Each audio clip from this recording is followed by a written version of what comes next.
राजीव, आ गए तू। अच्छा, वो लोग कब आ रहे हैं? उन लोगों की तरफ से तो कोई डेट नहीं दिया गया है। हमारी सुविधा के अनुसार वो कभी भी आ सकते हैं। लेकिन जल संरक्षण के संदर्भ में हमारे गांव में क्यों सभा आयोजित करना चाहते हैं? यार, हमारे गांव में तो पानी की कोई कमी है ही नहीं। आजकल जल संरक्षण एक सार्वजनिक मुद्दा है। धरती के किसी भी कोने में इसका महत्व है। अच्छा, तो फिर शाम को क्लब में सभी लोग मिलते हैं और बातचीत करके एक दिन तय करके उन लोगों को बुला लेते हैं। ये हुई ना बात। और एक बात है जो मैं तुम्हें कल बोलना भूल गया था। क्या? क्या मतलब, आजकल निभा तेरे बारे में कुछ ज्यादा ही चर्चा करने लगी है। जब भी मिलते हैं तेरे हालचाल के बारे में पूछती रहती है। क्यों? अरे यार, मुझे क्या पता, तुझे पता होगा। मुझे कैसे पता? कई दिनों से तो उससे मुलाकात तो भी नहीं हुई है। शायद इसीलिए। लल्ला, कई दिनों से कई लोगों से उनकी मुलाकात तो नहीं हुई होगी, लेकिन उन सब के बारे में तो नहीं पूछती है ना?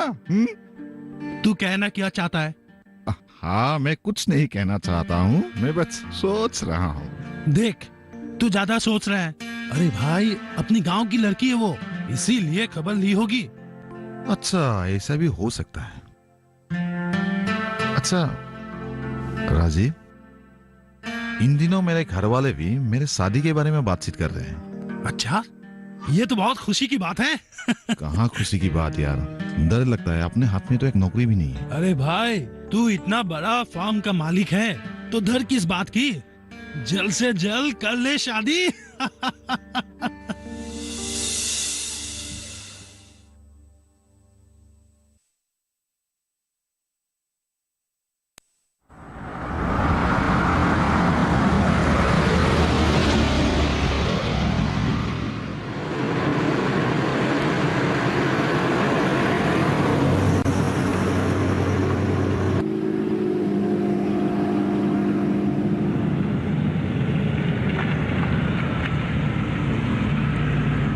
चौधरी साहब। अरे दत्त साहब, आप स्कूल जा रहे हैं? हाँ जी। और कितना दिन ये साइकिल पे स्कूल जाएंगे? एक कार क्यों नहीं ले लेते? सारा जीवन साइकिल पर ही बिताया और 4 किलोमीटर की दूरी तय करने के लिए एक गाड़ी की क्या आवश्यकता है? अगर बेटा लेता है तो लेगा। वैसे आपने ठीक ही बोला। अच्छा चौधरी साहब। हाँ, आपसे एक बात करनी थी। कहिए। यहाँ रास्ते में आप बुरा तो नहीं मानेंगे? अरे क्या बात करते हैं दत्त साहब, कहिए ना। दरअसल मैं इस बार समाज सेवा करना चाहता हूँ। आपने तो सुना ही होगा। हाँ, सुना तो है, लेकिन किस पद के लिए आप चुनाव लड़ेंगे? काउंसिलर। अच्छा है। अच्छा तो तब होगा जब आप हमारे मदद करेंगे। अरे हम तो आपके साथ हैं दत्त साहब। धन्यवाद, आपसे यही उम्मीद थी। अरे हम तो आपके भरोसे ही चुनाव लड़ने के लिए तैयार हुए हैं। निश्चिंत रहें, आप जीतेंगे जरूर। सब आप लोगों का आशीर्वाद है। अच्छा तो फिर मैं चलता हूँ, आपको भी तो स्कूल टाइम से पहुंचना पड़ेगा। हाँ जी। ठीक है। हाँ।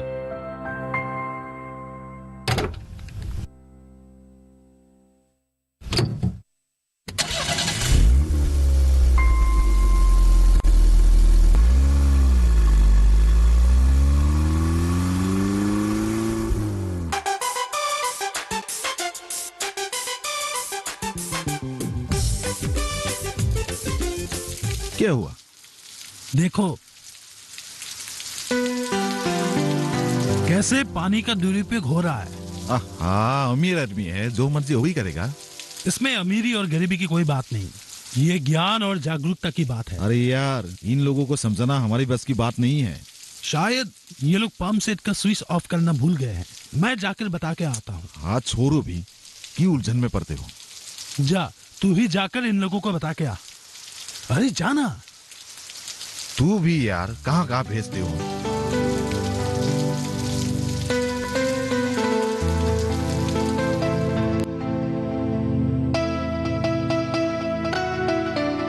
कुमुद, हाँ बोलो। तुम लोगों की पाइप से ऐसे ही पानी बह रही है। शायद पंप चालू है। तो मैं क्या करूं? नहीं, हमने सोचा शायद तुम लोग भूल गए होंगे, इसीलिए बताने आया था। तुम लोग आजकल हमारा ज्यादा ही ख्याल रखने लगे हो। हाँ, क्या बात है? देखो कुमुद, तुम गलत समझ रहे हो। नहीं, मैं ठीक समझ रहा हूँ। पाइप हमारा, टैंकी हमारा। बात करते हो, हाँ? बिजली हम लोग खर्च कर रहे हैं, तो तुम्हारा क्या जाता है? हाँ ठीक है, गलती हो गई, माफ करना। हाँ, माफ कर दिया। अभी जाओ।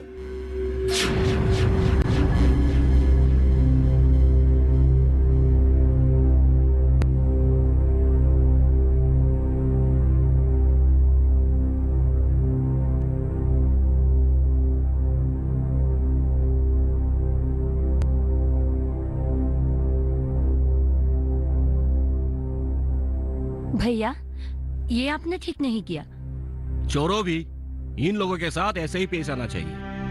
अनूप भैया के साथ ऐसा व्यवहार नहीं करना चाहिए था। अनूप भैया ने तो कोई गलत बात नहीं बोला। कोई सही बात भी नहीं बोल रहा था। उन लोगों को हमारे घर के मामले में दखल अंदाज करने की कोई हक नहीं है। इतना अहंकार ठीक नहीं है भैया। मुझे सीख देने की कोई जरूरत नहीं है। मैं सीख नहीं दे रही हूँ। मुझे जो सही लग रहा है मैं वही बोल रही हूँ। तुम्हें पता भी है इन लोगों के कारण मुझे सबके सामने कितना झुकना पड़ा है। ओफो भैया, तुम अभी भी उस बात पर अड़े हो। तुम भी ना भैया।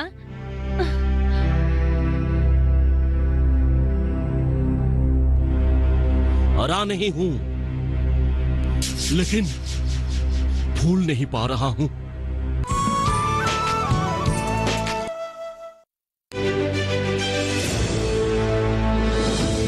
खुशहाल होंगे खेत,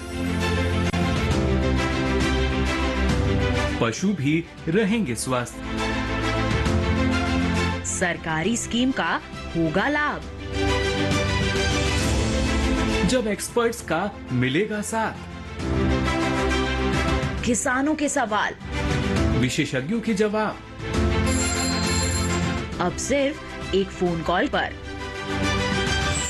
देखिए अपना खास प्रोग्राम।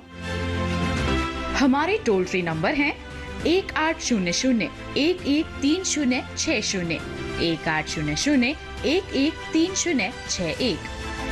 हेलो किसान, सोमवार से शुक्रवार शाम 6 बजे सिर्फ दूरदर्शन किसान पर।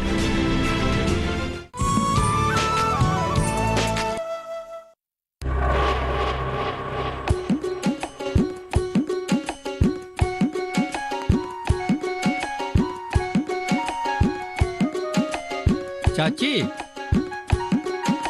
ओ अब्दुल, चाची कहीं जा रही है क्या? नहीं रे, ये सब्जी और चावल का छाछ है। राजीव आके सब्जी की खेत में छिछाई करेगा।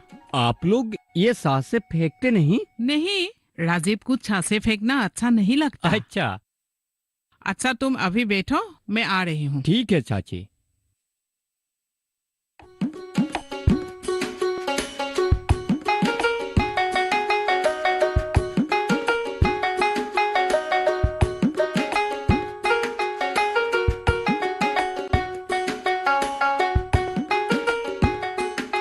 चाची, ये अंदर रख दीजिएगा। क्या है इसमें? थोड़ा सा सब्जियाँ और पैर पर ही पका हुआ 2 पपीता है, अम्मी ने भेजी है। अच्छा ही किया, तेरे सासा को भी पका हुआ पपीता बहुत पसंद है। अब्दुल, तेरी अम्मी कैसी है? ठीक है। कई दिन हो गए हैं तेरे अम्मी को देखे हुए। चाची, अम्मी ने एक बार आपको हमारा घर बुलाया है। उस तरफ मैं बहुत दिनों से गई नहीं। ठीक है, तुम जरा बैठो, मैं चाय बना के लाती हूँ। क्यों? हम चाय नहीं पियेंगे। क्यों? अभी अभी पी के आए हैं। अच्छा। राजीव नहीं है क्या घर पे? नहीं, वो कहीं गया है। अच्छा, तो मैं चलता हूँ चाची। ठीक है, जाओ। अरे देखा अबनी, नाले की सफाई के बाद पानी साफ हो गया है। और पानी साफ करने के लिए कुछ दवाई भी दी गई। पर पानी का स्तर पहले से बहुत घटा है। अच्छा, बढ़ाने का कोई उपाय नहीं है क्या? उपाय है, ऊंची ऊंची जगह देखकर खुदाई करने से जल स्तर बढ़ सकता है। तो फिर खुदाई होगी ना? 3-4 दिन बाद। अच्छा, तो कुमुद का घर वाले खुदाएंगे? बात तो ऐसे ही हुई थी, लेकिन गांव वाले भी साथ में सहयोग करेंगे। अगर नाले में पानी भरपूर रहे तो चिंता की कोई कारण ही नहीं। वही तो, अगर गांव में ये जो नदी नाला जलकूप है, ये सब में अगर पानी भरपूर रहेगा, हम जैसे किसानों के लिए खेती करने में कोई दिक्कत नहीं। हाँ, तुम लोग अनावश्यक बेकार काम में लगे हो। अनावश्यक नहीं है कुमुद, जल संरक्षण एक अहम मुद्दा है। हमारे सरकार ने इस संदर्भ में कई कदम उठाए हैं। अच्छा, बारिश के पानी संग्रहण यानी रेन वाटर हार्वेस्टिंग के बारे में तुमने तो सुना ही होगा। इस काम में हमारे सरकार ने एक बड़ी रकम खर्च करने के पीछे जरूर कोई बात होगी। हमारे यहाँ ये सब योजनाओं की कोई जरूरत नहीं है। हाँ, राजस्थान की जैसी अन्य राज्यों की बात अलग है। वहाँ एक एक बूंद पानी के लिए लोग तरसते हैं। यही तो विडंबना है। चाय लीजिए। ठीक है। चाय। ठीक है भैया। हाँ। चाय। अच्छा कुमुद, मान लो कि तुम्हारे भंडार में काफी अनाज मौजूद है और तुम्हारे पड़ोसी के पास इतना जतन नहीं है। वे लोग कभी कभी भूखे भी रहते हैं। अब सवाल यह है कि तुम्हारे पास अनाज भरपूर है, क्या इसीलिए तुम लापरवाही से 2 गुना ज्यादा चावल पकाओगे, या तुम्हारे जरूरत के अनुसार खाकर बाकी सब क्या तुम फेंक दोगे? ठीक है, तुम लोग जीते और मैं हारा, लेकिन तुम्हारे इन सब बातों को सुनने के लिए मेरे पास टाइम नहीं है। हाँ, जल संरक्षण की मीटिंग में मैं पहुंच जाऊंगा। कुमुद, सिर्फ मीटिंग पे आने से काम नहीं चलेगा। जल संरक्षण के बारे में तुम्हें समझना होगा और लोगों को भी समझाना होगा। ठीक है। आपको पता है भैया को नहाने में कितना पानी लगता है? जानता हूँ। लगता है जल संरक्षण के नाम पर ठीक से नहाने में भी पाबंदी लग जाएगी। अरे कोई पाबंदी नहीं है भाई, सिर्फ जरूरत के मुताबिक खर्च करना होगा। निभा, तुम भी आना। जल संरक्षण के मामले में पुरुष से ज्यादा नारी को अधिक सशक्त होना जरूरी है। जरूर आऊंगी। निभा, तुमने एमए कंप्लीट की ना? जी। अच्छा राजीव, तुमने तो नॉर्म्स के साथ मास्टर्स की है। हाँ। तो नौकरी क्यों नहीं की? मैंने सोचा भी नहीं, या फिर मन ही नहीं था। अब हम चलते हैं। हाँ ठीक है, जाओ। तुम लोग कल मीटिंग में जरूर आना। हाँ हाँ, आऊंगा आऊंगा। ठीक है। ठीक है, चलता हूँ। अवनी सिर्फ यही बताने गया था कि उन लोगों के पाइप से ऐसे ही पानी बह रहे हैं, और इतने में कुमुद ने उसे भला बुरा सुना दिया। इसके बावजूद उसे जल संरक्षण के सभा पे बुलाने की क्या जरूरत है? हाँ, राजीव ने भी मुझे कहा था, उसे भी बुरा लगा। उसने ही अवनी को कहने के लिए भेजा था। हाँ सासाजान, राजीव का कहने पर ही अवनी गया था, नहीं तो उन लोगों के घर के पाइप से पानी गिरे या तेल, उसमें अवनी का क्या जाता? बेइज्जती सिर्फ अवनी की ही नहीं हुई, राजीव की भी हुई थी। उसके बावजूद वे लोग उसे बुलाने गया था, ये सोचकर कि सबका भला हो। आप देखना सासाजान, आज भी वो लोग बेइज्जत होकर लौटेगा, आप देखिएगा। अचानक राजीव भैया में इतना परिवर्तन कैसे आया? राजीव ने भैया को इतना सुंदर से समझाया था कि भैया तो उन पर फिदा हो गए। तब तो तेरा रास्ता भी क्लियर है। सुनना, सभा पर जरूर आना, उन्होंने मुझे बुलाया है, जाना तो पड़ेगा ही। मुझे भी बुलाया है। मीरा, उनसे मुझे एक बार अकेले में मिलना था, पर कैसे मिलूं वही समझ में नहीं आ रही है। अच्छा, तू एक काम कर सकती है, राजीव भैया सुबह को टहलने निकलते हैं, कल से तू भी मॉर्निंग वॉक शुरू कर दे, तब कुछ बात बन सकती है। अब मैं चलती हूँ। क्या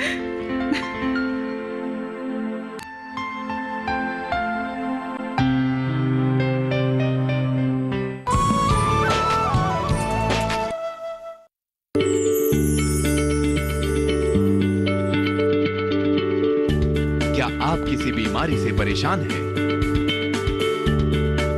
चाहते हैं डॉक्टर की सलाह? तो हम हैं आपके साथ, बताएंगे आपको जीने की राह। समस्याएं आपकी, समाधान देश के मशहूर विशेषज्ञों के। घर बैठे बात करें देश के जाने माने डॉक्टरों से। हमारे लाइव प्रोग्राम स्वस्थ किसान में हर शनिवार शाम 6 बजे से 7 बजे तक।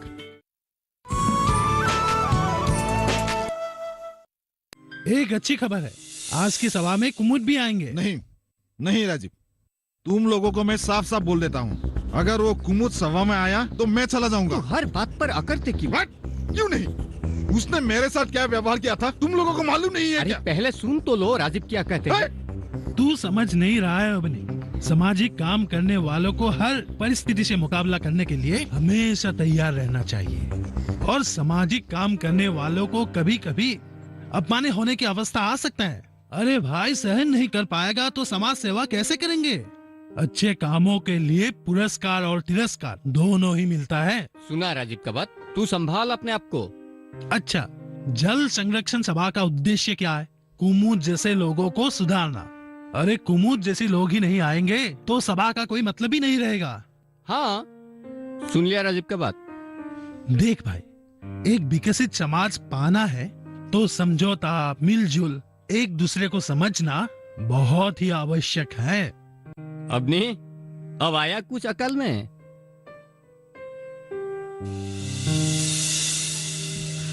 भाइयों और बहनों, मेरा नाम अमित कुमार है और आप हैं मेरा सहकर्मी यादव मिश्रा।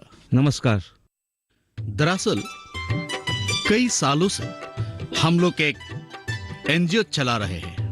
मैं हूं उस एनजीओ का सभापति और मिश्रा जी प्रधान सचिव है। इस समय हम लोग वाटर कंजर्वेशन यानी जल संरक्षण के ऊपर काम कर रहे हैं। जल संरक्षण वर्तमान एक राष्ट्रीय तथा अंतर्राष्ट्रीय मुद्दा है। विशेषज्ञों का कहना है कि अगर अभी से हम लोग इस मामले में जागरूक ना रहे तो भविष्य में कई संकटों का सामना करना पड़ेगा। सर, मुझे एक बात समझ में नहीं आ रही है। हम पानी संरक्षण करें तो कहां, कैसे और क्यों करें? आपने एक अच्छा सवाल उठाया। जल संरक्षण का मतलब पानी का बेवजह खर्च ना करना, पानी को दूषित ना करना। कल्पना कीजिए, अगर आपको नहाने के लिए 2 बाल्टी पानी का जरूरत है और पानी सुलभ है, ये सोचकर आपने 5 बाल्टी पानी खर्च किया। इसका मतलब है आपने 3 बाल्टी पानी का दुरुपयोग किया है। शहर में कई लोग हैं जो नल खोलकर बर्तन साफ करते हैं। आपको बर्तन साफ करने के लिए जरूरत है 5-6 लीटर पानी और आप खर्च करते हैं 15 लीटर। इसका मतलब 10 लीटर पानी का आपने दुरुपयोग किया है। आपने सही बोला है भाई साहब। ये सब तो हमारे घर में हमेशा होते रहते हैं, हम सिर्फ नजरअंदाज करते हैं। अब से सतर्क रहिए और इस विषय पर और लोगों को जागरूक कीजिए। नहीं तो भविष्य में हमें ही भुगतना पड़ेगा। हम नहीं भुगतेंगे तो हमारी आने वाले पीढ़ी को भुगतना पड़ेगा। अरे ये सब बातें तो राजीव को पहले से पता है। अरे हाँ, इसीलिए तो राजीव पानी के मामले में बहुत किफायती है।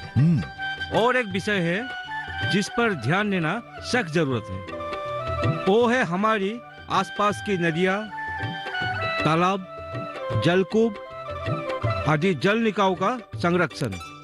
इन जल निकायों को साफ सुथरा रखना चाहिए, नहीं तो जल प्रदूषण के कारण मछलियाँ विलुप्त हो जाएंगे, हमारे खेत खलिहान नष्ट हो जाएंगे। सही कहते हैं आप। आज हमारा हालत भी वैसे ही होने जा रहा है। भाइयों और बहनों, आप शायद जानते ही होंगे कि शहर में हजारों लाखों लोग जल संकट से लड़ रहे हैं। सूखे मौसम में कई जगह कुएं के पानी सूख जाता है। पीने का पानी भी बाजार से खरीद कर लाना पड़ता है। पानी ना होने का वजह से हम लोगों को बाजार से भूस पत्ते लाकर खाना खाना पड़ता है। इन सब बातों को आप लोग गौर कीजिए। प्रकृति के है अनमोल पानी, हर जीव की प्राण धारा है ये पानी। इस पानी को संभाल के रखो, इस पानी की विनाश न करो। हर दिल की है अनुभव, ये अनुभव, ये अनुभव, ये अनुभव। प्रकृति के है अनमोल पानी, हर दिल की प्राण धारा है ये पानी। इस पानी को संभाल के रखो, इस पानी की विनाश न करो। हर दिल की है ये अनुभव, ये अनुभव, ये अनुभव।